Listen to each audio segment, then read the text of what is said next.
Committee will come to order. Good afternoon, and I'd like to welcome everyone, my colleagues, and our distinguished witnesses to the Subcommittee on Asia and the Pacific hearing this afternoon. The ranking member, Mr. Faley-Mavega, and I will make opening statements, and then other members of the committee will be recognized for making one-minute statements should they wish to do so. Over the course of the last few years, there has been growing acknowledgement of the need for an international cybersecurity policy. The growing interdependence of the world by way of the Internet and vast frequency and similarity of cyber attacks reported in nearly every corner of the earth illustrates why. As they say, cyberspace knows no borders. This implies that cybersecurity is only as good as its weakest link. In other words, we can work tirelessly to build up the defenses of our critical infrastructure systems and networks here in the U.S., but backdoors could still be found in overseas routing points and links in the global supply chain, for example, through which adversaries can find ways to attack U.S. government systems and private companies. This is why the U.S. must engage its allies around the world to promote the preservation of global network functionality, in addition to establishing confidence-building measures that foster trust and reliability with nations that have become Wild West havens for cyber criminals so that we can close these back doors. As an effort to recognize cybersecurity's growing international attention and importance, the State Department established the Office of the Coordinator for Cyber Issues in 2011 to more effectively coordinate global diplomatic engagement on cyber issues. It was around the same time that the White House issued its international strategy for cyberspace. While we are not here today to discuss the progress or effectiveness of this relatively new State Department office, I think at the very least it is an acknowledged step in the right direction, even if they could not somehow provide anyone to brief the subcommittee on its activities before us this afternoon. Even so, today's hearing is part of our efforts here in Congress to examine how to advance this strategy in such a critical region of the world as Asia. Almost every day, U.S. businesses are victims of cyber exploitation and theft by nation-state actors such as China. Theft of intellectual property not only takes away American jobs and hurts innovation and competitiveness, but it costs U.S. businesses anywhere between $200 and $400 billion a year. In order to engage American economic prosperity and security, the integrity and openness of our networks must be maintained. And as we discuss this afternoon the evolving threats and growing number of cyber challenges facing our nation, I recognize this will be no easy task. Asia is a region beset by some of the world's most aggressive cyber actors. I think it's fitting that today's hearing calls the region the cybersecurity battleground because, as Asia has become the most economically dynamic region in the world, it has also become the hub of cyber conflict. Alternatively, while Asia is not an actual battleground, as we know to be, or in the throes of a drawn-out war, this term symbolizes that the region is faced with many serious threats and actors that are unstable, uncertain, and volatile. It is unlikely for a real cyber war to start between Asian nations at this point, but it's critical to note how cyberspace has become a source of great economic and military rivalry, as well as the primary medium for political activism. As we know, in many Asian nations, political dissent via the Internet is obstructed by ruling governments and considered a threat. An issue we discuss here frequently, this is a source of great internal conflict and human rights abuses. Nevertheless, it is the networked interconnection of our lives, information, financial systems, and institutions that is enabling global business to expand and thrusting growing Asian economies forward, providing unavailable economic opportunities to people throughout the world. Competition is growing, and with the growth of competition has come the growth of malicious activities aimed at stealing economic and military secrets for groups and nations to get ahead. Nearly every military in Asia will eventually have some level of cyber capability, if they don't already. And because of cyberspace's lack of security or established set of norms, the risk of miscalculation only grows. This is why regional engagement on cyber is imperative, because building trust, capacity, and security is not going to be easy, and it will take time. The cyber powers in Asia include the U.S., China, Taiwan, South Korea, North Korea, and Australia. Just like many other issues in Asia, the growth of cyber capabilities in these countries and other Asian nations revolves around China's strength and growing desire for influence. China has been called by numerous high-level officials in the Obama administration an advanced cyber actor and an aggressive practitioner of economic espionage against the U.S. and, no doubt, our allies in Asia as well. The instances in which China was behind cyber attacks or intrusions of U.S. government systems and companies are endless. While I think that opening dialogue with the Chinese about cybercrime, theft, and espionage is good, establishing some sort of norms or principles to guide actions in cyberspace that the Chinese can agree to will be incredibly difficult. China will continue to deny accusations, and its behavior is unlikely to change. Similarly, North Korea's behavior has shown its aversion to change. However, the Kim regime is not only unstable, irrational, and erratic, but it is also risk-averse. North Korea's growing cyber capabilities present the greatest likelihood of a cyber conflict in Asia. Earlier this year, it demonstrated its capabilities in South Korea, where it crippled the operations of banks and news agencies, wiping the hard drives of thousands of computers. While McAfee's report on what is now called Operation Troy does not attribute these attacks to North Korea, it could not be clearer who was responsible. North Korea is not only a nuclear threat, but it is a serious cyber threat as well. Lastly, we cannot forget the cyber threats emerging from Pakistan that challenge the national security of the U.S. and its neighbor, India. Mutual distrust dominates the relationship, which severely hampers opportunities for bilateral cooperation. As home to numerous terrorist groups, the cyber risks materializing from Pakistan are exceedingly multifarious. Just the other day, the director of the National Security Agency said terrorists use our communications devices. They use our network. They use Skype. They use Yahoo. They use Google. And they are trying to kill people. Cyber terrorism is real. I look forward to hearing the witnesses' testimonies today, and I thank each of you for making the time to be here. The private sector's role in building cyber collaboration and awareness in Asia is just as important as what our administration is doing. So I'm glad we have a diverse panel here this afternoon. And I would now like to yield to my good friend, the gentleman from American Samoa, the ranking member, Mr. Inifeali-Mavega. Thank you, Mr. Chairman, and I do appreciate your leadership, and especially for calling this hearing this afternoon. I also want to welcome personally our distinguished guests and members of the panel who are pretty capable experts in this area of cyberspace or cyber security. Cyberspace is a global infrastructure that has become the backbone of the world economy, but as we know, it is badly secured and governed. Asia Pacific is a focal point for cyberspace, and the information technology industry is mostly Pacific-based, with the U.S., India, and other Asian countries creating the most digital products. While this kind of technology is providing economic opportunity in the region, there is also a downside when it comes to cyber conflict. Cyber conflict involves the planning for military, strategic, competition, and asymmetric warfare and engagement in economic espionage to gain long-term economic and trade advantages.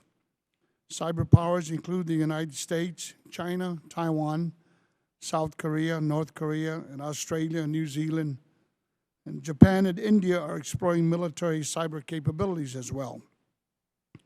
China and the United States are engaged in a strategic competition. How do we plan ahead of establishing rules of the road in cyberspace? Interesting to note, Mr. Chairman, that some 500 million people in China are internet users, with some additional 300 million use Twitter-like, our version of Twitter. So it's very interesting that the fact that out of the total population of some 7 billion people living on this planet, over 50% of the world's population reside in the Asia-Pacific region. And I think it's quite obvious that this region is very important. I recall a couple of years ago when the People's Republic of China had developed a missile that was capable of shooting this satellite, Chinese satellite, that was traveling some 18,000 miles per hour, and they were able to do it. Oh, there was a tremendous uproar about China violating whatever it was. And the fact of the matter is, the United States and Russia were about 20 years ahead of China as far as this kind of cyberspace security technology that we've developed.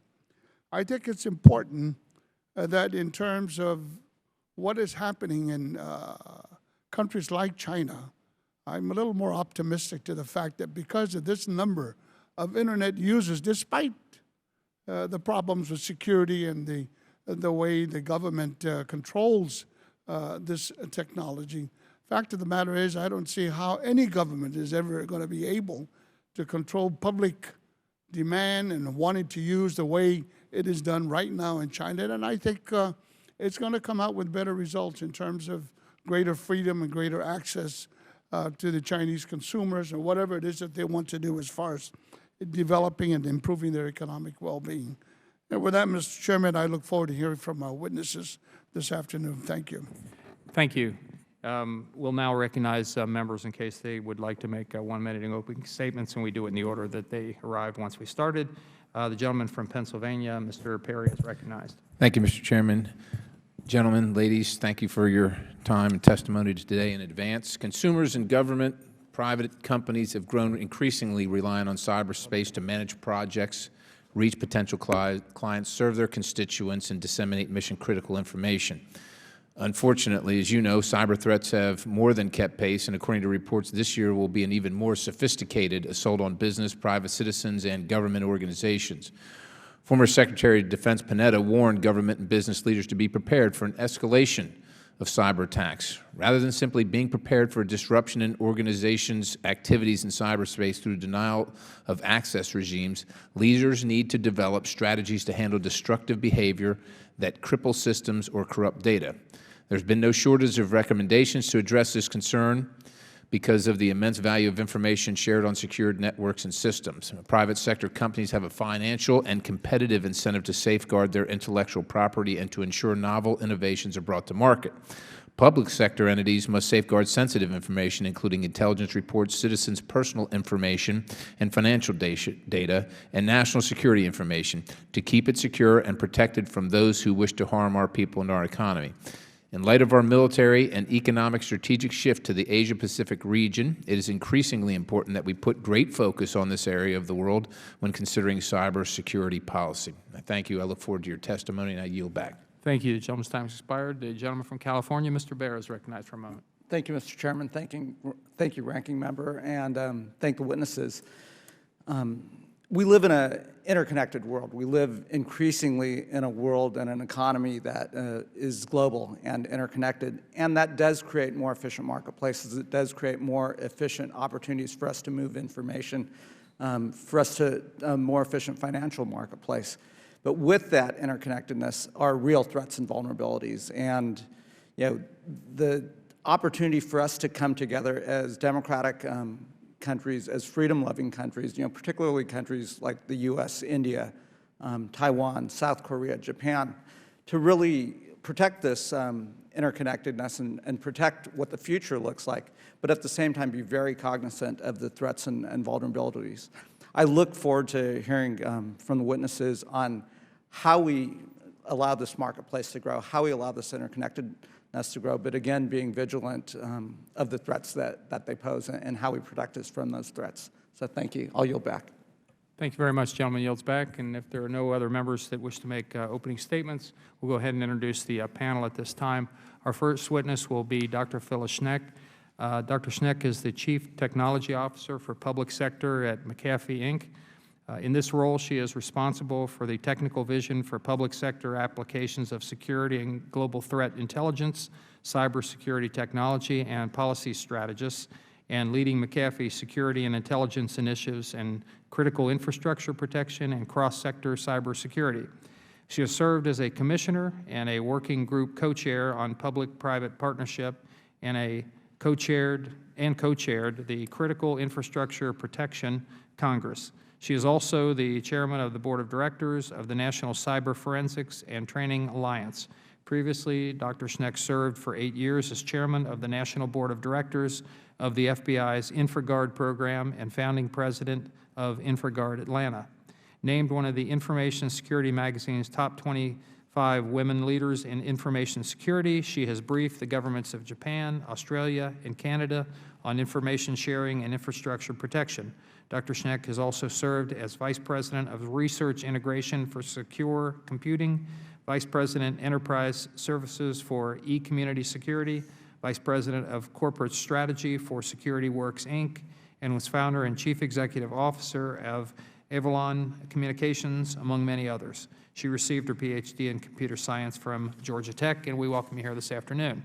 I'd next like to introduce James Lewis, who is a senior fellow and program director at CSIS, where he writes on technology, security, and international relations. Before joining CSIS, he worked at the Departments of State and Commerce. He has also served on the rapporteur for 2010 and the 2012 and 13 United Nations Group of Governmental Experts on Information Security.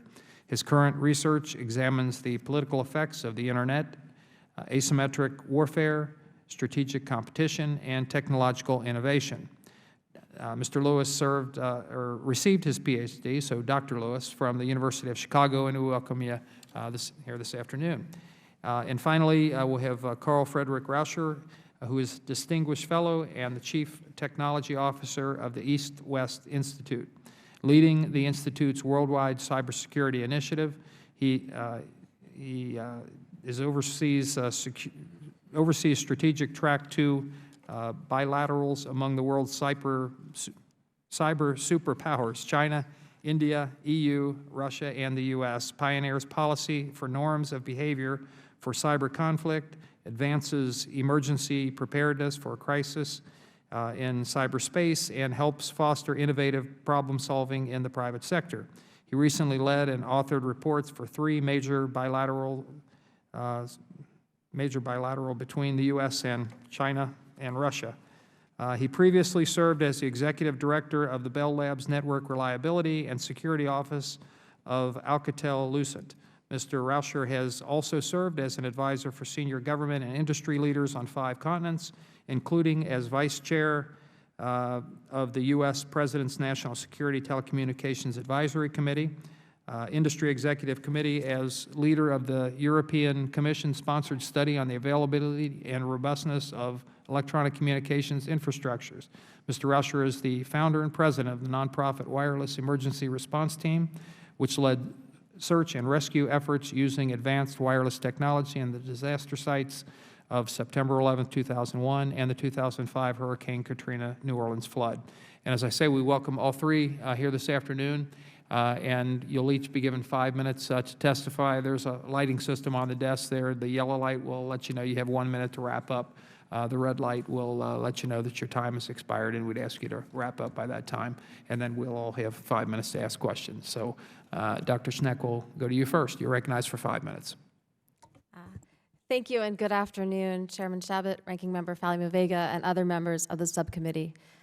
As said, I'm Phyllis Schneck, VP and Chief Technology Officer for Global Public Sector for McAfee. We really appreciate the subcommittee's interest on these issues and the security threats, as well as the solutions, and certainly how we keep that economy going to the point before. My testimony today will focus on 3 areas: the threat landscape, and as the chairman mentioned, the attacks against South Korea that McAfee investigated and named Operation Troy, and recommended security solutions. Again, how do we allow this economy to grow? A little bit about McAfee. Our role in cybersecurity is to protect our customers worldwide from these cyber threats. We're headquartered in Santa Clara, California, Plano, Texas, and a wholly owned subsidiary of the Intel Corporation. And we're the largest dedicated security company in the world, focused on protecting against those threats with product, services, and as I'll describe in a moment, deep investigations of that threat, which help us understand how to go out and protect against an adversary that moves faster than we do, because they have no lawyers, they have no laws, and they have plenty of money. So we have to find ways to maintain our economies and execute even faster. I'm going to focus on a little bit different today. Instead of just the threat that we hear about from the Asia-Pacific region, let's talk a little bit about the threat to the region, as we saw in Operation Troy, demonstrated against South Korea. As was mentioned, the Asia-Pacific region has a large economy. It affects a lot of our global marketplace today, and so many of those businesses that are impactful there are based on internet and internet communications, which makes cybersecurity so important so that we build in resilience and keep those markets up for the rest of the globe. We heard about, on March 20th, the attacks against South Korea, against the banking and financial institutions. McAfee led an investigation. We called Operation Troy. I do want to call out my colleagues, one from McAfee Labs, Ryan Sherstobatoff, for the record, and one from Office of the CTO with me, with Jim Walter, who really led and dove into this investigation. Also want to start out by defining malware. Malware is an enemy's instruction or a malicious instruction that executes on someone else's machine, thus giving someone else control of your cyber, right? Their instruction is next to execute in memory, and that's important, and I'll get to that in a moment. But on March 20th, in the end of an operation that we discovered was actually a covert operation of espionage spanning 4 years, Operation Dark Soul landed instructions on machines in South Korea that erased the disk drives of many of those machines, and also you hear in the news it said it, quote, wiped the master boot record. That means it disabled or erased the record that would have been used by that machine to even start up. So the industry term is it bricked them, it destroyed the machines. And what we discovered is that this had been going on about 4 years. This was the 7th variant. That's just sort of a different version of malware that had been used over those 4 years. And here's how we actually investigated that. If you look at two things, one we call fingerprints, what it looks like. We discovered the same file path or directory or names in malware going back all the way to December of 2009, used by campaigns all the way again through 4 years, winding up in this attack. And the second thing we look at is called footprint. So again, not what it looks like, the fingerprint, but footprint is how the thing moves. So over the past 4 years, the adversaries had used dedicated machines to send the instructions to the malware. So they were literally shipping instructions to malware that was embedded in machines in South Korea. And it's important to note this malware got to those machines in South Korea likely by a first victim clicking on a link in what they call a spearfish or a custom-made email that looks like it's just for you. Then the instructions would be sent in from a dedicated machine, and we believe that the malicious code was propagated to the other machines from that, and then a second stage through a regular software update. So it looked like you were improving the security of your software when really you were downloading more enemy code. And again, the footprint of this, or how they did it for the first 4 years, was having a dedicated machine to feed the malicious instructions. The more modern, sophisticated version that they landed in Dark Soul in South Korea was through the use of a botnet, a more dynamic system, which made actually the adversary more resilient. If you take out one machine, there are thousands of others you can use. So on the more optimistic side, what can we do to keep economies up? At McAfee, we believe very strongly in connected security systems. Every component of your network should be a producer and consumer of information. Don't let instructions execute that should not. Have networks run resilient, like the human body and immune system, behaviorally attack viruses or disease or things that we know are bad without knowing their name. And all computer systems should learn from events from others, having them connected in real time. And we're active worldwide in these types of operations to ensure that we share information and, again, keep these economies alive. So thank you very much for requesting McAfee's views on these issues, and happy to answer any questions. Thank you very much. Thank you. Dr. Lewis, you're recognized for 5 minutes. Thank you, Mr. Chairman, and I thank the committee for the opportunity to testify. Weak cybersecurity creates the risk of conflict in Asia. In cybersecurity, as in so many other issues, China's behavior is the central strategic issue. North Korea's cyber actions are worrisome, but China's actions have a destabilizing regional and global effect. The U.S. response to this should have 4 elements. 1, we need to engage with China to reduce cyber espionage and the risk of a cyber incident escalating into armed conflict. 2, we need to modify existing alliances with Australia, Japan, and Korea to make collective cyber defense a reality. 3, we have to expand formal cooperation with ASEAN countries and India on cybersecurity. And 4, we need to make Asia a central part of the global effort to build common understandings on the secure cyberspace. The most important thing we can do to increase stability is to reach agreement on norms for responsible state behavior, the rules, practices, and obligations that states observe in their dealing with each other and with the citizens of other states. In June of this year, a 15-nation group at the UN, a group of government experts that included the US, China, India, Indonesia, Australia, Japan, and Russia, agreed on rules for cybersecurity. They agreed that the UN Charter applies, that international law applies, the principle of state responsibility applies, and that national sovereignty is applicable in cyberspace, which means you can define borders. This UN agreement is a significant step forward. China agreed to this only reluctantly and after considerable pressure. Cybersecurity is a fundamental test of China's willingness to play by the rules and will determine if its rise will be peaceful. China can choose to play the game by the rules, or it can ignore them. This choice will influence future relations with China and the stability of Asia. The U.S. can influence China's decision with persistence and the right strategy. We have done this before in the 1990s and later. And while China is now more powerful than it was then, we can again persuade it to change its behavior to fit global norms. Military competition between the U.S. and China is increasing, but there is no military solution for cybersecurity. No Asian country, including any of our allies, wants a Cold War with China. Asian nations will consider both their relations with the U.S. and their relations with China. They want to find some way to balance both. China is too important as a market, and the U.S. is too important as a guarantor of regional stability. Asian nations would prefer not to have to choose between the two. Political issues will complicate efforts to reach agreement on cybersecurity.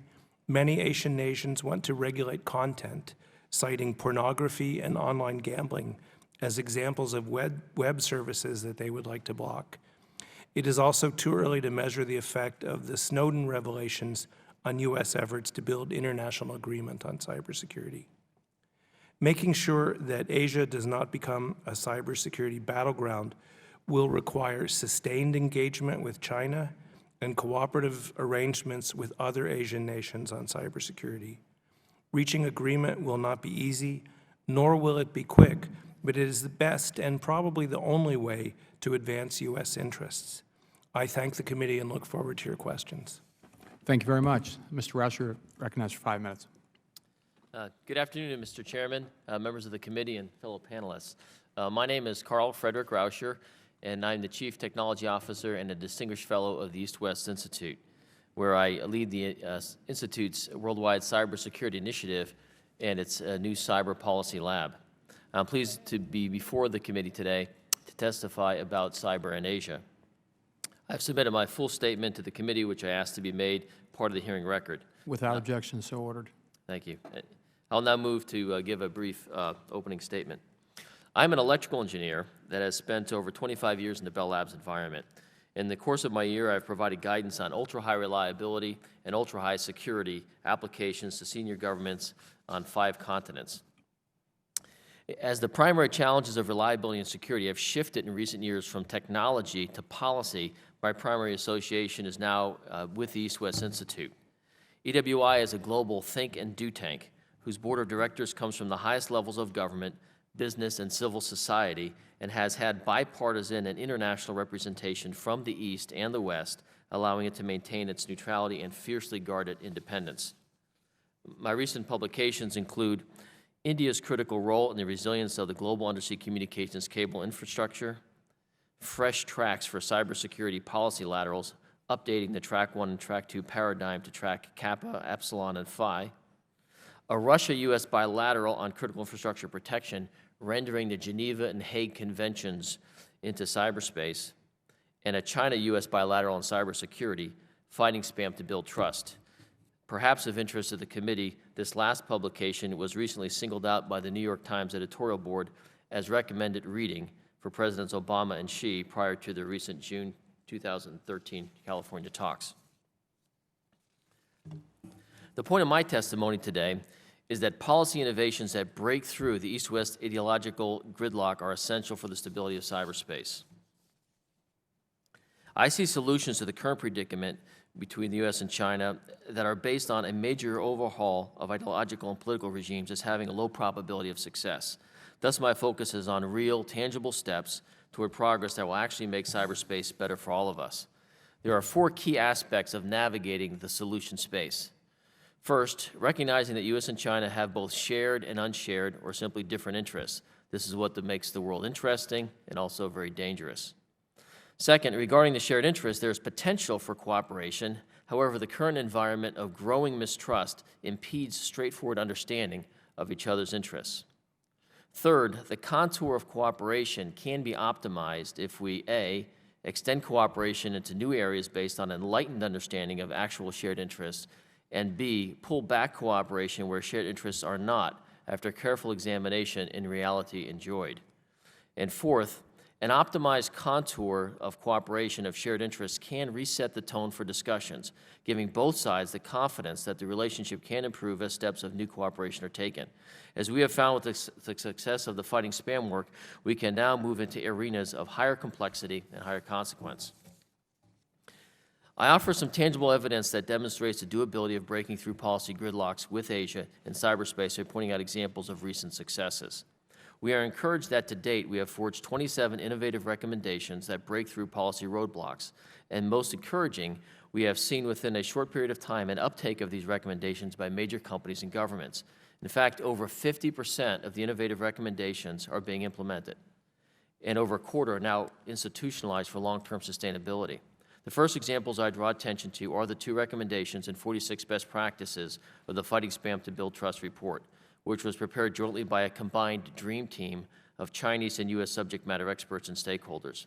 Spam can make up as much as 95% of email messages sent and is often a vehicle for malicious code, as was referred to earlier. The report's 2 recommendations have not only been implemented, but their continued sustained implementation has been institutionalized by the highly recognized International Messaging, Malware, and Mobile Anti-Abuse Working Group, or also known as the MOG. I pivot now in my remarks to facing the future. What are we going to do next? As we look at the U.S.-China relationship, I submit that we do well to remember a lesson from our great American sport of baseball. Home runs are hard to come by, yet there are many people swinging for the fence and striking out. In contrast, consistently hitting singles, keeping a good batting average is still a great strategy for putting points on the board. I humbly submit that these examples are proof that striking out is not inevitable and that we can get on base. In conclusion, the top priority for engaging Asia, and specifically China at this time, is to make genuine, tangible progress. Policy breakthroughs with Asia are needed for the safety, stability, and security of cyberspace. Policy breakthroughs have been shown to be possible, and more policy breakthroughs in key areas are also possible. Thank you, Mr. Chairman and committee members, for the opportunity to appear before you today. I stand ready to answer any questions that you may have. Thank you very much.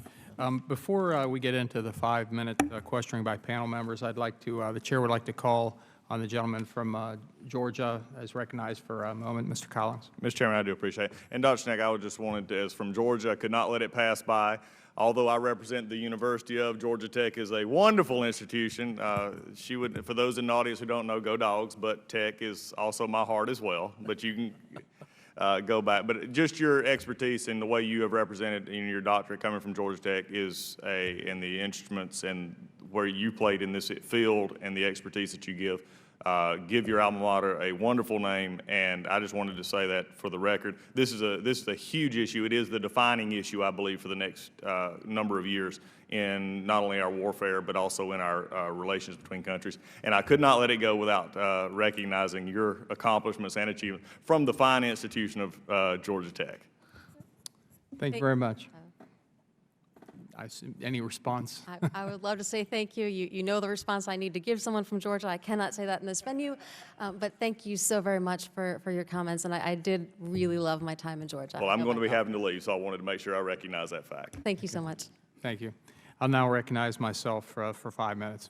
I mentioned in my opening statement that establishing cyber confidence building measures with our allies and friends in Asia is critically important. There's been much discussion, mostly negative, about creating a global treaty and that this goal is impractical and unenforceable. The large number of actors and new and fast-changing technology in cyberspace increases the complexity of collaborating to resolve issues domestically and internationally in a timely manner.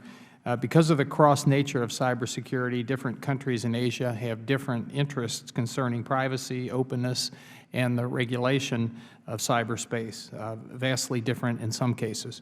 As a result, what's the best way to go about establishing greater trust and confidence? And while many efforts to enhance cooperation have taken a bilateral approach, what form would you see cyber cooperation in Asia taking in the future? And how much influence does the U.S. have in actually building capacity and security in cyberspace? And lastly, how do you think broad security concerns about revealing intelligence sources and methods will prevent cooperation from advancing, especially considering China's growing presence and aggressiveness in the region? And I'll just go down the line and ask each of you to take a relatively brief shot at that question. And I guess Dr. Schneck, will begin with you. So thank you very much. When it comes to how much influence the U.S. has in building that cooperation, I look at cybersecurity as cyber resilience. How do you keep our networks up while they're being attacked? They will always be attacked. And right now we're setting, I think, a beautiful example in the U.S. with the work that's being done by NIST and with the Department of Homeland Security and across the interagency in combining information in people time and in machine time. So building ways, and we need liability protections, of course, for companies to share information in good faith about cyber threat, but also building ways for people to get together across, transcending those boundaries between competition and companies, as well as transcending private sector and industry boundaries. And then in machine time, the Department of Homeland Security is actually crafting protocols to build that internet ecosystem that I mentioned, which would allow cyber threat indicators. If you see something behaviorally strange or off, computers could communicate to other computers around the internet, just as your body communicates and fights a disease without knowing its name, so that you build an ecosystem that's learning where an adversary is trying to attack before it propagates so much that it causes damage. And I think that the U.S., between our academic institutions, our industry, and our government, is doing a very good example at taking the first couple of steps at building that framework to foster global innovation instead of regulation, which is always so many years behind. And we're also setting a great example working with many in the Asia-Pacific community, many in the EU, to really build those protocols, because the competitor is not the adversary anymore in industry. Government's not an adversary. Other countries are not adversaries necessarily. It's all about how we keep these networks up to sustain our way of life. And to wrap that part of your question, I think the U.S. is doing a beautiful job in that way, and we have a lot of work to do globally on that. Okay. Can I stop you there? Sure. So I'll give the others? Sorry. I have about a minute and a half left, so I'll give you about 45 seconds, Dr. Lewis, and then about 45 to Mr. Rauscher. Okay. I should note that for the last 3 years, I've led semi-formal talks with the Chinese government, with the Ministry of State Security and the PLA. State was able to go to them along with DOD. And what we found in those talks is that a global treaty just isn't possible. One warning is the Russians are the guys proposing a global treaty. That alone should be enough to tell us it's a bad idea. There's a meeting coming up in Korea this October that is part of a process begun by the UK to get agreement on norms and confidence-building measures. We're not going to get a treaty. We can get agreement on norms and confidence-building measures. And the U.S. is a leader in this. Okay, thank you. Mr. Rauscher? Yes, I think there's several opportunities that are ripe for the picking. The first deals with the underpinning of cyberspace, how we're connected between North America and the major financial center, Hong Kong, and China. And that's through undersea cables that all come together underneath in the Luzon Strait. And that's a choke point. A recommendation in this Riguchi report suggests that we need geographic physical diversity and a route around the west side of Taiwan, very sensitive waters, that would land in North America would bring great stability to our two economies. This is really something that needs to be done. The Chinese need to make a step where they would give assurances to investors, but North America needs to make it clear places like the United States is a place a cable like that could land. Another great opportunity for a confidence-building measure is to implement priority international communications. This is a capability at a national level that was critical for us, but we do not have an extension of that internationally. We are increasingly dependent on each other, and yet we cannot communicate in a crisis like Fukushima or 9/11 because there is massive congestion in networks, particularly internationally. This is a great opportunity. I think there's other opportunities and areas that we're exploring. Perhaps I'll have a chance to address that later in the hearing. Okay. Thank you. Thank you very much. And I'll now recognize the ranking member, the gentleman from American Samoa, Mr. Ini Faleomavega. Thank you, Mr. Chairman. I become somewhat apprehensive about the idea that China is the new monster. You got to be very careful. You have to watch out for them. The fact is that I think they're not that, I mean, it seems to me, in my opinion, they're not really up to the same capacity in terms of the advancements that we've made as far as cybersecurity is concerned. The technology has been primarily still between Russia and the United States. Correct me if I'm wrong on that. And Dr. Sneck, you mentioned that something about the activities that the McPhee company has operated on this Operation Dark Soul, and as well as Troy. I'm not very good in your technical explanations that you gave. What exactly happened? Was it a virus, or how and did it come from China? Where is the source of this virus that seemed to have gotten Seoul really upset in the month of March? So in a nutshell, malicious instructions, computers were given direction to erase their hard drives. They were rendered useless. So that takes down systems of. Who was doing this? So when we focus these investigations, we don't look for attribution. We look for how to protect our customers. We leave the attribution, and this is a corporate decision, to law enforcement who are trained to get that right. In our investigation, it's about protecting the networks worldwide that are being bombarded with these literally instructions that say erase now, which can cause damage. So you were able to save it, but you don't know where the source of who originated the virus and all of that. Am I correct in this? I mean, I'm a little confused here. We don't know that definitively. I can go back and get the actual guys from the labs and see what else they know. Our corporate direction and our mission is to protect. So we focus on what's the damage being done, how is it being done, and how do we make sure that no one else on the planet has to take it from this particular attack, and how do we learn from that? Dr. Lewis? Well, the Chinese are pretty good, and so Could you turn the mic on there? sorry. Thank you. The Chinese are pretty good, and we don't want to underestimate them. They're not as good as the U.S. in offensive capabilities, and the big problem for China is that they use pirated software, and pirated software just can't be made safe. So they are in a weaker position, and they're a little afraid of us, but they're also not constrained in engaging in cyber espionage, and that's really the big problem. So we don't want to paint them as a monster, but they're also not entirely innocent when it comes to this stuff. No different than the Russians or any even of our allies. The Russians are at the top of the league, and one of the reasons you see China in the paper all the time and not Russia is just because the Russians are better at not being caught. And the United States as well.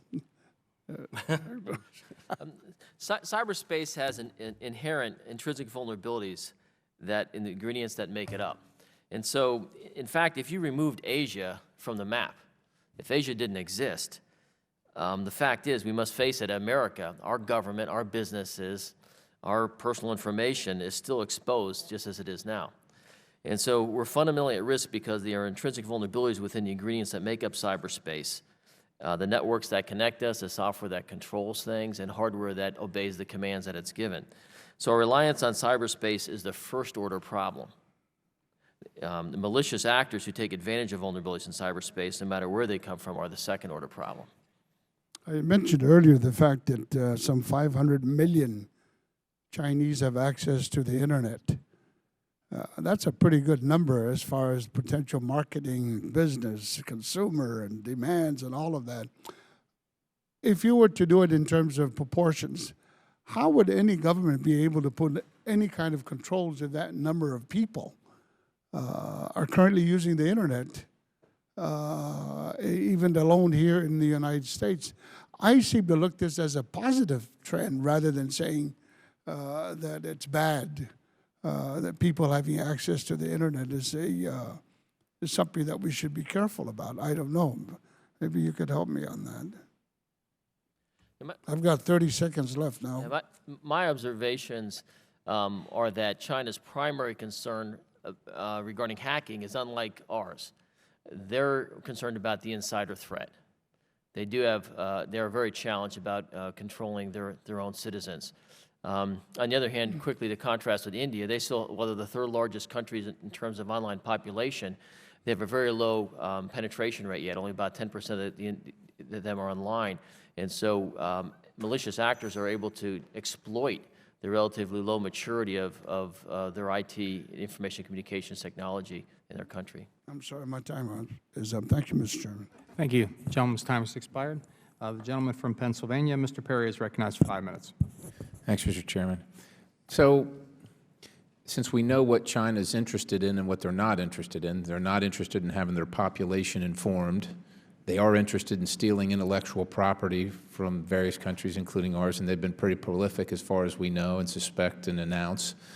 Should it be our policy to hit them where it hurts, to coin the phrase? I mean, to find a way. I imagine there's a way to open up the internet to free information for the Chinese people.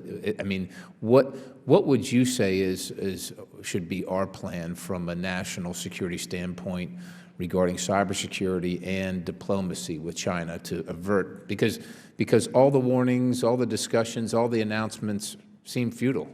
They do what they disavow it and they continue to do it. So what should be our plan?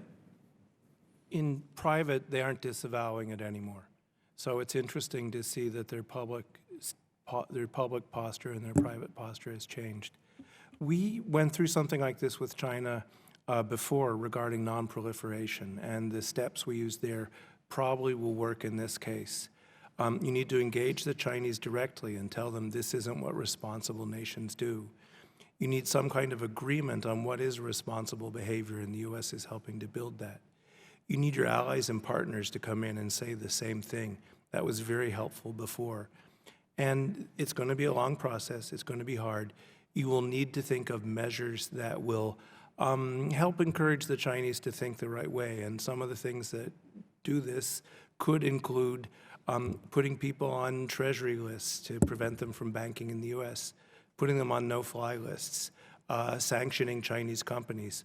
I always found the Hill very helpful when I had to negotiate with them, because what I would say is, you got to help me out here. You got to give me something, because I can't control those crazy people on the Hill, you know. And that was a good tactic, because they know our system and they know that the Congress is going to be a little more assertive.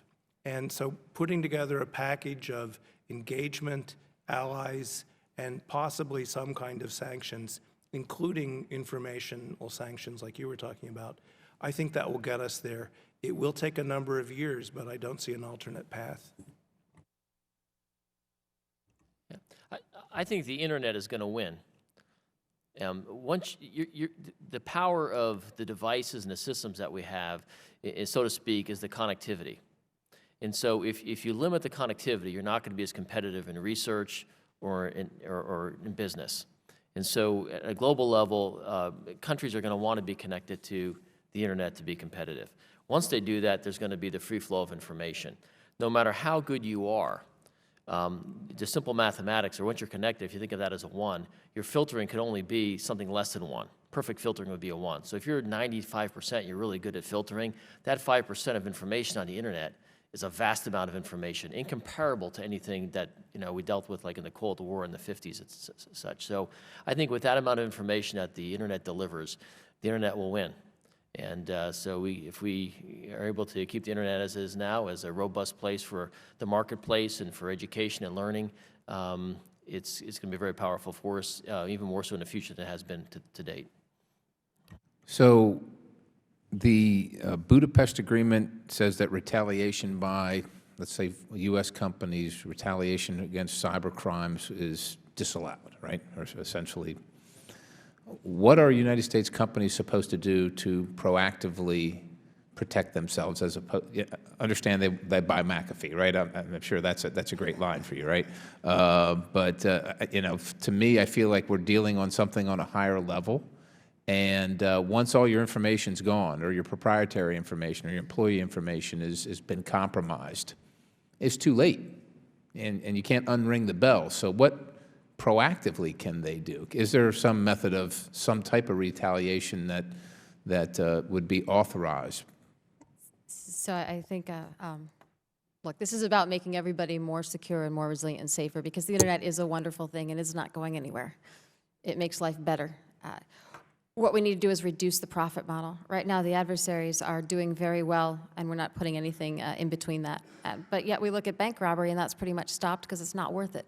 You know you're going to get caught. And I think what companies can do is work with government to make it harder for the adversaries to win this. We keep our internet, but we also build in better controls. They don't need, it's not about products. It's about how you assess your risk, how you make boardroom level decisions to make things safer, whatever you buy and whatever you do. But that is a global, private to government discussion that needs to be had very powerfully right now. Gentleman's time has expired. Mr. Chairman. The gentleman from California, Mr. Farrow, is recognized for 5 minutes. Great, thank you, Mr. Chairman. The problem with bank robbery, though, is the penalties are pretty stiff if you get caught, and yeah, I think that goes to my colleague's concern. You know, I've got two questions. First, for Dr. Schneck, McAfee's perspective is really one of protection. How do you protect your customers? How do you identify those vulnerabilities and threats and proactively protect, as opposed to seek out who the person who's threatening you are? What steps should this body take to strike that right balance of, you know, having a thriving open marketplace where we're open for business, but at the same time knowing that we want to keep the internet open, and we're seeing these threats? Are there some specific actions that you'd like to see us discuss here in Congress? I think it's so important to, number one, as I mentioned before, have the protections for companies to be able to share information with each other about what we're learning and what we're seeing. We've seen before, worried about the threat of a lawsuit the next day. We were not able to share information about certain oil and gas companies in a sector being targeted. Our lawyers didn't let us because they worried we'd get sued the next day if the stock prices of the energy sector went down. And there is legislation in Congress, or had been, that looked at how do you protect companies, all companies, in that situation. I think the second is incentivizing the private sector to really look at how do you do a risk-based assessment of cybersecurity and consider your networks a critical asset because the internet is so important. And how do you invest in that from the boardroom? This is not necessarily a technology discussion. It doesn't even have much to do with technology providers. This is about how does business protect themselves, and how does the government, what you can do is help incentivize that, and that will actually foster creative innovation for new and better and less expensive methods. Just to add to that a little bit, we did a report about 6 months ago that found that most corporate networks are tremendously insecure, and that it actually doesn't take very much effort to break in. In fact, when we did the research, I was feeling sorry that I had gone into the wrong line of business. Here's a good example, and we came up with this morning in a discussion with DoD. When you buy equipment, the password default is password. And 90% of the time, people remember to change the password. That's great, except the remaining 10% you're in. So finding a way to get companies to do more, and it's not rocket science, do more to secure their networks is crucial. Right. Yeah, I've got a follow-up question, Dr. Lewis. You know, if we use the example of the World Trade Organization, you know, with regards to trade, there are norms of trade and there are treaties that have been negotiated, and there's mechanisms if we feel someone's engaging in unfair trade practices, you know, where we can take a country and have a system of an arbiter. Now, you've already commented that you don't think a treaty is doable at this juncture at the international level, but you talked in terms of creating norms and confidence builders. Can you talk about some of those norms and confidence builders, and then a mechanism, though, still if bad actors or bad state actors act out of those norms and confidence builders, you know, again, using the bank robber analogy, there has to be some system of penalty to incentivize good behavior. Sure, that's a good question, and you might want to look at the Budapest Convention as an example of why a treaty won't work. About 80 nations, I think, have signed up to it. The pace of getting more signatories is slow. But what you could do is think of ways to agree on what responsible behavior is, and one of them would be that the international commitments you have in the physical world also apply in cyberspace. And you exchange information on what you're doing, military white papers, for example. And if people don't observe those norms, then we need to think about penalties. And the organization you might want to look at is called the Financial Action Task Force. That's an example. If you do money laundering in your country, guess what? It's going to be harder for you to change money. It's going to be a little harder for your central bank. We may have to think about measures like that. making it harder to do business on the internet if you don't play by the rules. Yeah. The malicious actors are taking advantage of the lack of cooperation in this space. As an engineer, I think of policy in this arena as the ability for entities to anticipate the behavior of other entities, whether they be machines or governments or individuals or enterprises. And we just don't have the tight coordination that we need. And so there's a gap, and that's what's being taken advantage of. What we've been doing at the Institute is convening some 40 countries or more annually at an international summit. Our next one this year is November, hosted by Stanford, Silicon Valley. We'll be convening government and business leaders from 40 countries and going head-on addressing these issues to try to tighten up that coordination. Great, thank you. Thank you. The gentleman's time's expired. Gentleman from Indiana, Mr. Messer, is recognized for 5 minutes. Thank you, Mr. Chairman. Thank you to the members of the panel. I think you're getting close to the end of your presentation. I think there's at least a question or two more, but obviously this is a very important issue. The cost of the American economy is billions of dollars. The national security threats are large and growing.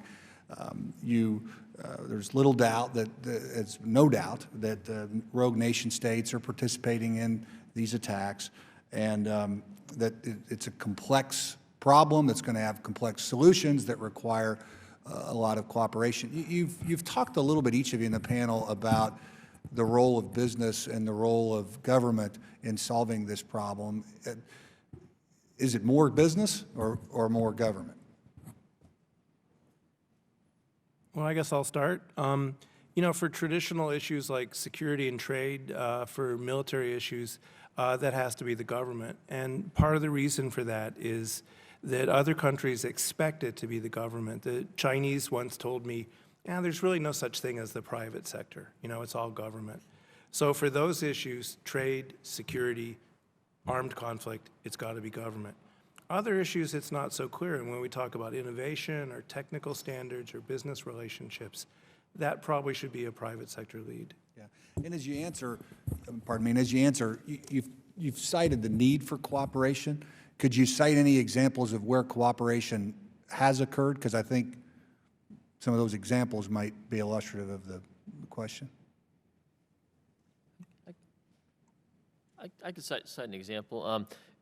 As I mentioned earlier in my testimony, we have a track 2 bilateral that we've done with the Chinese on fighting spam, and we have many individuals and corporations supporting this with their contributions of mind share and very rigorous analysis and interactions with the Chinese on this. And this was able to be the result, I think, because of the trusted facilitation that a third party could do. I actually did an analysis of how we were successful the last couple of years. I mentioned earlier that we had 27 recommendations and over half are implemented. And the benchmark really is 0%, because these are really hard issues that, if you look at what we've taken on, these are issues people are trying to address because they think they're impossible. And in the analysis, why these issues were stuck was governments have a difficulty at the international level because they're appropriately representing the national security interests that they have of their individual countries, and so every other country is a little suspect of what's happening. And then commercial entities are appropriately protecting the fiduciary responsibilities that they have toward their share owners. And so there's a little suspicion sometimes about the commercial interest it may have. Now, both of these entities, governments and private sector companies that are commercially oriented, are capable in many ways of solving most of the problems. But there are niches where there's really intractable problems that you can't get into, and that's where a third-party entity that's philanthropic and internationally overseen is able to create the necessary trust to get over that hump. And so for the really difficult problems, I think using NGOs that are oriented towards action and trying to get breakthroughs is the right solution and approach. Yeah, so to this point on the NGOs, I've been running these partnerships most of my adult life as a volunteer, and one of them that I chair now, the National Cyber Forensics Training Alliance, brings in the top fraud analysts from banks, pharmaceutical companies, telecoms, et cetera, and teams with other governments, and is anchored by our U.S. Federal Bureau of Investigation. So with all the legal agreements finally worked out over 10 years, they've helped arrest over 400 cyber criminals worldwide. And I think that's an example of how when you get the right partnership, you get the expertise that each side brings, and you maintain the swim lanes from the points earlier. There are things that government is better trained and better able to do, and there are a lot of things such as innovation that are going to thrive quickly in the private sector. One other question, a bit of a hot potato, but I'm going to go ahead and throw it out, which is just, to what extent, if any, do you think the recent revelations on the NSA online surveillance activities have impacted and complicated negotiations on these topics? With the bilateral negotiations with China, they haven't had that much effect, largely because the U.S. has previously told the Chinese espionage is a two-way street. All big countries do it. What we object to is the commercial espionage. So the Chinese weren't particularly surprised or didn't learn much from Snowden. We don't know how it will play out internationally. It's gotten a considerable reaction in Europe, less of a reaction in Asia. One thing to bear in mind is most countries do things like this. Yeah. So it's not, it's a little, some of our European friends are a bit hypocritical, and I hope they'll calm down a little bit and think about what their own agencies do. So far, not that much effect. Gentleman's time has expired. The gentleman from Virginia, Mr. Connolly, is recognized for 5 minutes. Thank you, Mr. Chairman, and thank you to our panelists for being here. I happen to believe cybersecurity probably is one of the most important challenges, maybe the biggest threat we face, tied in with terrorism and superseding it. Let me ask, Mr. Lewis, I read your testimony, and you said in your testimony, cybersecurity as an issue for international security is best addressed using diplomatic and trade tools. It shouldn't be an item that leads to armed clash. And I think in an ideal world, that's true. But it seems to me, dealing both with the Russians and with the Chinese, there have to be some understandings about red lines. Now, red lines are dangerous things because sometimes they get crossed and we still don't react. But take the Cold War as a parallel. I mean, during the Cold War, both sides tested each other as to the limits. So when the Soviets blocked surface transportation to and from West Berlin, President Truman launched the Berlin airlift and outlasted the Soviets. Now, what the Soviets understood was they could buzz, they could try to jam aircraft flying into Berlin, but they could not attempt to shoot them down. That would be casus belli. And so they respected that. In fact, when we had planes that crashed, they even returned the bodies of our airmen in the midst of this clash between the two powers. So there were unwritten rules, there was always testing, but there was respect for something, even ill-defined, that was a red line. Clearly, I think you would agree that if, for example, organized cybersecurity attacks by a foreign government or agents of a foreign government were to detonate a nuclear weapon here in the United States by manipulating technology, that would be a cause of war. That's not okay, and that's not going to be solved by diplomatic means.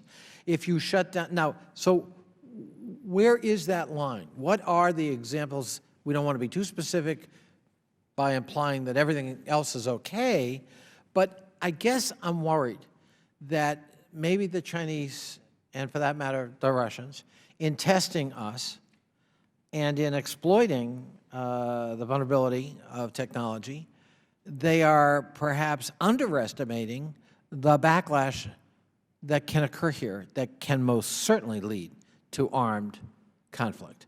And by the way, in some cases, will. I wonder if you'd comment on that, because I know you didn't mean forever, no matter what, and under all circumstances. 3 quick points. We do have red lines. Then Secretary Panetta laid them out in a speech last October. If a cyber attack looks like it will cause the death of American citizens or do significant economic harm to the U.S., we will use military force preemptively. So those are our red lines: death, significant economic harm. Everybody knows that. China, Russia, and others have been very, very careful not to cross that line, not to use force. And we have the best cyber offensive capability in the world. It has zero ability to deter espionage or crime. Zero. Zero to deter espionage or crime, right? So we can keep people from attacking the U.S. in a military sense, but we can't keep them from doing other things. The country who's testing us, and this is the part I worry about, the country that's testing us is Iran. And so Secretary Panetta's speech was aimed at Iran, hey, back down. And it was funny because the Iranian activities went down for a couple weeks, and they went right back up. And they continue to this day. So we are being tested, but it's by a country that not as stable in its decision-making as Russia and China. They know the rules. They're not going to do anything that... Well, one quick question, any of you. Do we need some kind of international regime comparable to the WTO on trade or the International Court of Justice in The Hague to help govern the rules of engagement with respect to this subject, and or not? Would that help or not? Mr. Rausch?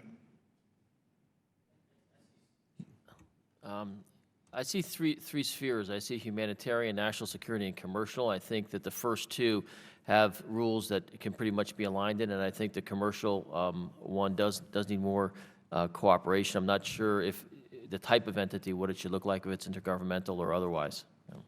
Mr. Chairman, would you allow the other two panelists to be able to respond and not be done? Yes, without objection, we'll give an additional. I thank the chair. Well, the official U.S. position is that we don't need a new institution. And it's already the case that we use some of the existing institutions, the ASEAN Regional Forum, the Organization for Security Cooperation in Europe, the UN, as a way to address this. But one of the things you see from other countries, including a lot of countries in Asia, is, yeah, maybe we will need some kind of institution to deal with this, probably anchored in the UN. So it's sort of an open question. I think the U.S. approach is right. First, let's agree on the rules, the general rules, and then let's figure out how we want to enforce them. So we believe in global conversation. We think there needs to be more conversation and commend some of the recent efforts like those in the UN. But these fora, like that mentioned by Dr. Rauscher and others, these are good starts to that global forum. And we're committed to the opportunity to participate in those and think that there's a place for government and industry across the world. And this is a conversation that's just beginning and really needs to happen. Thank you. Thank you, Mr. Chairman. Okay, thank you, and the gentleman's time's expired. We'll go to a second panel, and I'll recognize myself for 5 minutes. We spent a great deal of time talking about cyber threats in East Asia, but as we're all aware, South Asia plays an important role, in some cases not very positive. Pakistan has joined with China and Turkey and Malaysia to counter cyber threats posed by Western nations. The terrorism angle adds a different perspective to this cooperation. And so my question is, should we be worried about these nations, Pakistan and China and Turkey, for example, coordinating their cyber policies with each other? Anyone who would like to take the question? Well, if the Malaysian effort you're referring to is an organization called Impact, that hasn't developed quite as much as they might have hoped. So I don't think we have to worry about that. It's interesting to ask whether the Pakistanis, the Turks, the Chinese will come up with some competitive model that will compete with the U.S. and its allies in how we should order cyberspace. That's unlikely, but it's something certainly that the Chinese are interested in. The Indians are more likely to end up on our side. They're a democracy. They like free speech. We have close commercial ties. So very complex diplomatic landscape, but I think that when you look at places like Turkey, Pakistan, India, these are countries whose views we do have to take into account now, that we do have to find an arrangement with. Let me focus on India. They've been quite active of late, establishing its National Cyber Coordination Center last month and releasing its national cybersecurity policy earlier this month. It calls the U.S. one of its biggest threats next to China after the information revealed by Mr. Snowden. However, India maintains a wide-ranging surveillance program of its own that monitors citizens' emails, phone calls, social media activity, and web searches without judicial oversight. Cooperation with India is an important aspect of U.S. efforts to rebalance towards Asia, especially in regards to trade and military cooperation. So How do you think disagreements on cyber will affect the overall U.S.-India relationship? And what's your opinion of the way India is handling cybersecurity? And do you think these recent initiatives or policies could possibly negatively affect its already hostile bilateral relationship with Pakistan? So any of those questions, anyone who would like to handle them? Yes, Mr. Rasher. Yeah, I have some insights that might be useful on some of this. We held our annual summit last year in New Delhi, so I spent a lot of time in New Delhi working with government leaders and the industry there. And certainly the step to create this National Cyber Coordination Center is in the right direction. Key word there is coordination. There's a lot of coordinating to do, but there's also limitations in the capacity. As I mentioned earlier, the penetration rate is still fairly early in that country, about 10%. And so there's a lot of capacity needs to be built to coordinate, both in the government and in the private sector. Whether or not this is a role model for other countries in the region is unclear yet, but what is a role model is a highly functioning CERT, the Computer Emergency Readiness Teams. That's a model that works consistently effectively. And also the MOG, there's a private sector organization being set up in Mumbai to deal proactively with the botnets that are being set up there by external actors to the country. Spam is identified as the leading producer of international spam. India is recognized as the leading producer of international spam. And again, as I mentioned earlier, it's a vehicle for malicious code, and their coordination with external experts to root out these botnets and sources of spam is really critical, not only for India, but the rest of the world, particularly in English-speaking countries. Thank you. I've got about a minute left if either of the other panel members want to weigh in on either thing. Sure. Dr. Lewis? The Indians' primary concern in cybersecurity is with Pakistan, and Pakistani non-state actors or state-sponsored actors launching some kind of attack against India. Their second concern is Chinese espionage, and one of the things that works in our favor is they aren't particularly friends with the Chinese all the time, and they worry a lot about it. So we have an opportunity to work with India. The thing we have to avoid in doing that is giving the impression that we're trying to contain China. The Chinese worry about this a lot. We do need to build a partnership with India, but we have to do it in a way that doesn't appear to be deliberately trying to contain China. Okay. Thank you very much. The gentleman from American Samoa, Mr. Faleomavaega, is recognized for 5 minutes. Thank you, Mr. Chairman. We're in a dilemma here, and maybe I'm not on the right track, and somewhat of an irony here that we're concerned about our national security. At the same time, how do we go about making sure that that government does not intrude into fundamental, basic constitutional rights and freedom? And I guess you know where I'm headed at. Right now before us is the situation where an American citizen has decided that a total violation of the right of the American people to know what's going on. I'm talking about Mr. Snowden.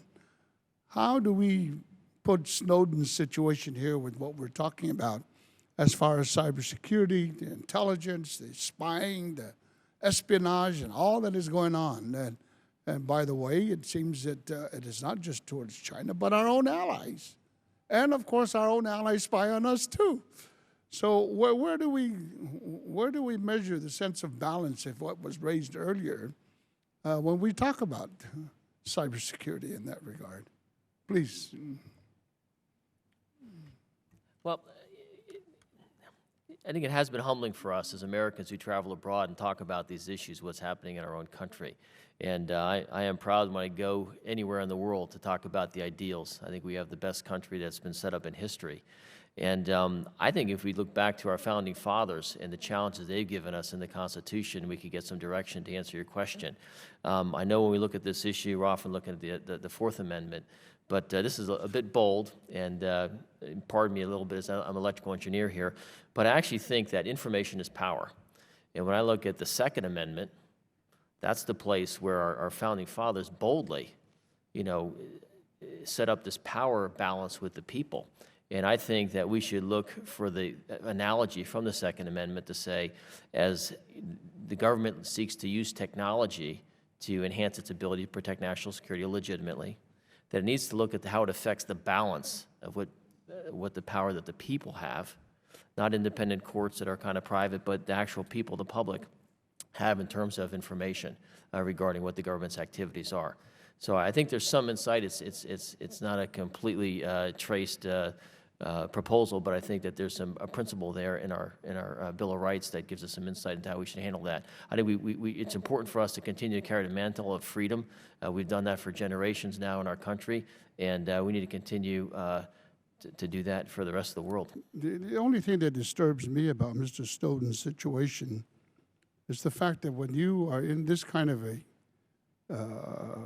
relationship in terms of your employment with the national government, and you are given an oath to swear as far as security interests of the country, and especially putting the lives of our men and women at risk in terms of when you get into the intelligence, when you get into espionage, when you get into the kind of activity that the National Security Agency is involved. And by the way, this administration simply followed what the Patriot Act provisions provide, allowing the president to do what he's doing.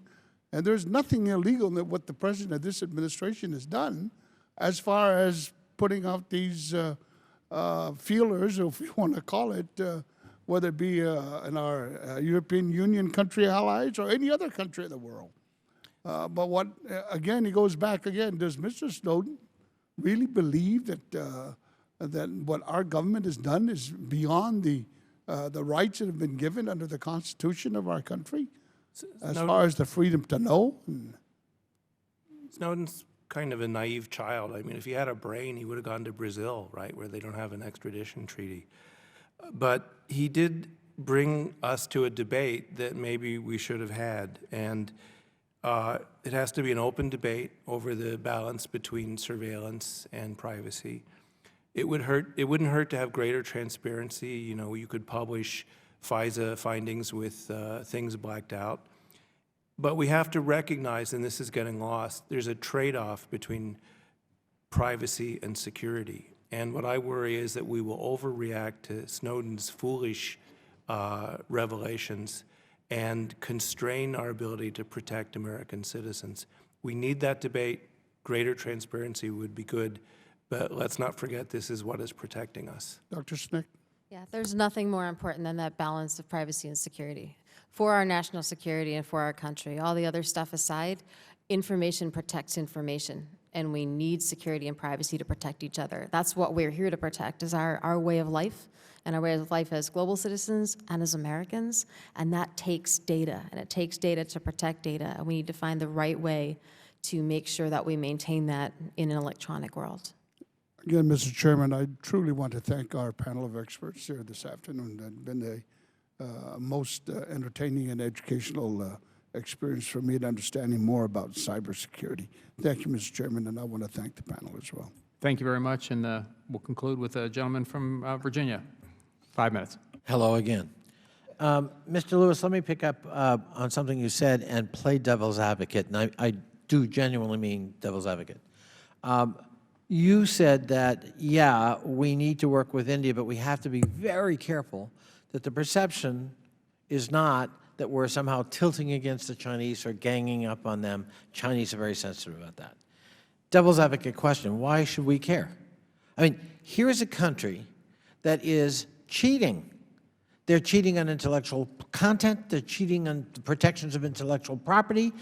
I mean, from Starbucks coffee to software. It's breathtaking.